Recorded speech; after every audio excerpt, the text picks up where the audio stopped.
ಕಾರ್ಯಕ್ರಮದಲ್ಲಿ ಪಾಲ್ಗೊಳ್ಳಬಹುದು. ಮತ್ತ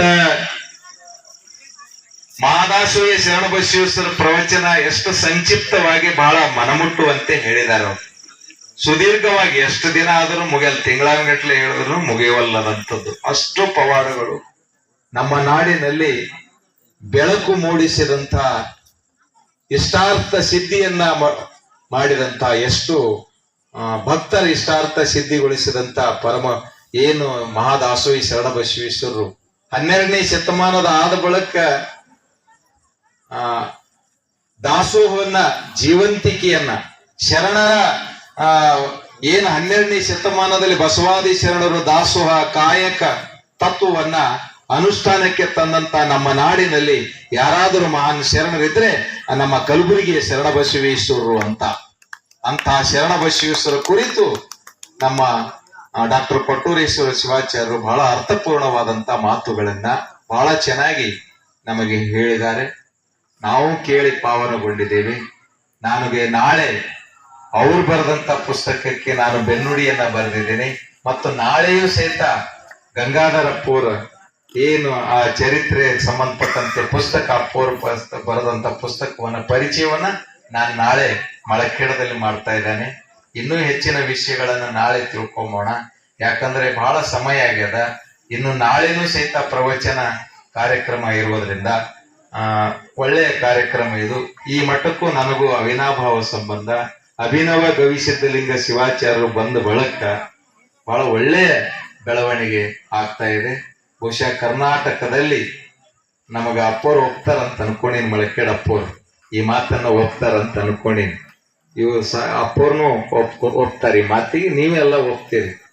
ಈ ಹಳ್ಳಿಗಳಿಗೆ ಪ್ರವಚನವನ್ನ ಮಾಡುತ್ತಿರುವಂತ ಏಕೈಕ ಮಠ ಅದು ನಮ್ಮ ಗವಿಸಿದ್ಧಲಿಂಗೇಶ್ವರ, ಅದು ಶಿವಯೋಗೇಶ್ವರ ಮಠ ಅಂತ, ಜಾಕನಹಳ್ಳಿ ಮಠನೇ ಅಂತ. ಯಾಕಂದ್ರೆ ಭಕ್ತರು ಇದ್ದಲ್ಲಿಗೆ ಹೋಗಿ ಪ್ರವಚನ ಮಾಡೋದಲ್ಲ.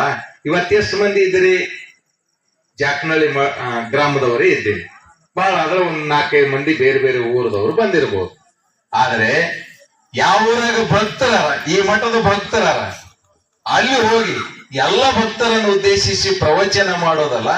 ಇವರಿಬ್ಬರು ಸ್ನೇಹಿತರು, ನಮ್ಮ ಕೊಟ್ಟೂರೇಶ್ವರ ಮಳಖೇಡಪ್ಪರು, ನಮ್ಮ ಡಾಕ್ಟರ್ ಇವತ್ತೇನು ಪ್ರವಚನ ಹೇಳ್ತಾ ಇದಾರೆ ಅಪ್ಪವರು ಡಾಕ್ಟರ್, ಇವರಿಬ್ಬರ ಹೆಸರು ಕೊಟ್ಟೂರೇಶ್ವರು ಮತ್ತು ಗೆಳೆಯರು. ಅವ್ರು ಎಷ್ಟು ಅಂದ್ರೆ ಎಮ್ಮೆ ಕಲೆಟಮಿ ಗೆಳೆಯರು. ಬಹಳ ಇವತ್ತು ನಿಮಗೆ ಗೊತ್ತಿರ್ಬೇಕಂತ ಈ ವಿಷಯನು. ಮತ್ತೆ ಎಷ್ಟು ಸ್ನೇಹ. ಮಠಾಧೀಶರು, ಇಬ್ಬರು ಮಠಾಧೀಶರು, 3 ಮಠಾಧೀಶರು ಒಂದ್ ಕಡೆ, ಅಥವಾ 3 ನಾವು ಸಹಿತ ಭಕ್ತರು ಸಹಿತ 3 ಆಗಿರ್ಬೋದು, ಶ್ರೀಮಂತರು ಬಡವರು ಯಾರೇ ಇರಲಿ, ನಾವೆಲ್ಲ ಒಂದ್ ಕಡೆ ಸೇರದೆ ಕಡಿಮೆ. ಇವತ್ತು ಜಗತ್ತಿನಲ್ಲಿ ಕೂಡೋದು ಸಾಂಘಿಕ ಶಕ್ತಿನೇ ಕಡಿಮೆ. ನಮ್ಮ ಸಾಂಘಿಕ ಶಕ್ತಿ ಇಬ್ಬರು ಸ್ವಾಮೀಜಿ, ಅದ್ರಾಗ ನಮ್ಮ ಗವಿಸಿದ್ಧಲಿಂಗೇಶ್ವರ ಶಿವಾಚಾರ್ಯ, ಅಭಿನವ ಗವಿಸಿದ್ಧಲಿಂಗೇಶ್ವರ, 3 ಶಕ್ತಿಗಳು, ತ್ರಿಮೂರ್ತಿಗಳು ಅಂತ ಕರೀತೇವೆ ನಾವು, ತ್ರಿಮೂರ್ತಿಗಳು. ಬಹಳ ಇವರು ಶಕ್ತಿಯಿಂದ ಭಕ್ತರನ್ನು ಉದ್ದೇಶಿಸಿ ಈ ರೀತಿಯಾದಂತ ಕಾರ್ಯಕ್ರಮ. ಗಂಗಾಧರ ಅಪ್ಪೋರ್ ಬಗ್ಗೆ ಬಹಳ ನಾ ತಿಳ್ಕೊಂಡದಕ್ಕಿಂತ ಕೊಟ್ಟೂರೇಶ್ವರ ಅಪ್ಪೋರ್ ತಿಳ್ಕೊಂಡಿದ್ದು ಬಹಳ ದೊಡ್ಡದಿದೆ. ಯಾಕಂತಂದ್ರೆ ಎಲ್ಲಿಯ ಗದಗ, ಎಲ್ಲಿಯ ಜಾಕಂತಲ್ಲಿ, ಎಲ್ಲಿಯ ಕಲಬುರಗಿ, ಇಲ್ಲಿ ಬಂದು ಮತ್ತ ಬರ್ಲಿಲ್ಲ, ಒಂದು ದಾಖಲೆ ಪ್ರವಚನ ಹೇಳ್ತಾನೆ ಒಂದು ಪುಸ್ತಕವನ್ನ ಬರೆದು ಬಿಟ್ಟಿದ್ದಾರೆ. ಆ ಪುಸ್ತಕ ಎಷ್ಟು ಚೆನ್ನಾಗಿದೆ. ನಾನು ಸರಳವಾಗಿ ಇಲ್ಲಿ ಕುಂತಲ್ಲೇ ಓದ್ಕೊಂಡ್ ಬಿಟ್ಟೆ. ಅದು ನನ್ನ ಪುಸ್ತಕ ಕೈದಾಗ ಸಿಕ್ಕಿದೆ ಇವತ್ತು.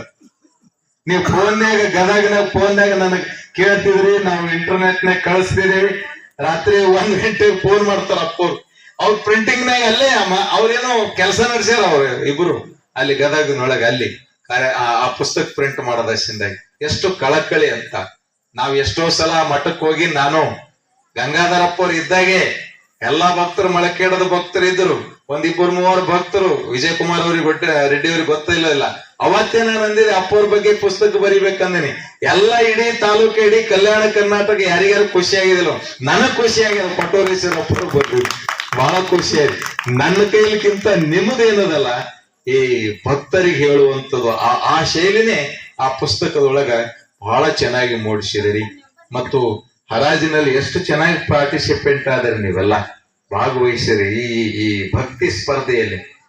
ಒಬ್ಬರು 1000 ಅಂದ್ರೆ 1500, ಭಾಗವಹಿಸ್ಬೇಕಿದ್ರು. ಅದು ಮನುಷ್ಯಗ ಏನಾಗ್ತಂದ್ರೆ ಪ್ರವಚನಗಳು, ಧರ್ಮ, ಅಧ್ಯಾತ್ಮ ಇವೆಲ್ಲ ಮಕ್ಕಳಿಗೆ ಈಗ ನೋಡ್ರಿ ಎಷ್ಟು ರಾತ್ರಿ 11-12 ಆದ್ರೂ ಜಾಕ್ನಲ್ಲಿ ಹುಡುಗರು ಹುಡುಗಿಯರು ಎಷ್ಟು ಚೆನ್ನಾಗಿ ಗಟ್ಟಿಯಾಗಿ ಮತ್ತ ಅಪ್ಪವ್ರು ಕೇಳಿದಕ್ಕೆಲ್ಲ ಉತ್ತರ ಕೊಡಾಗತ್ತವ.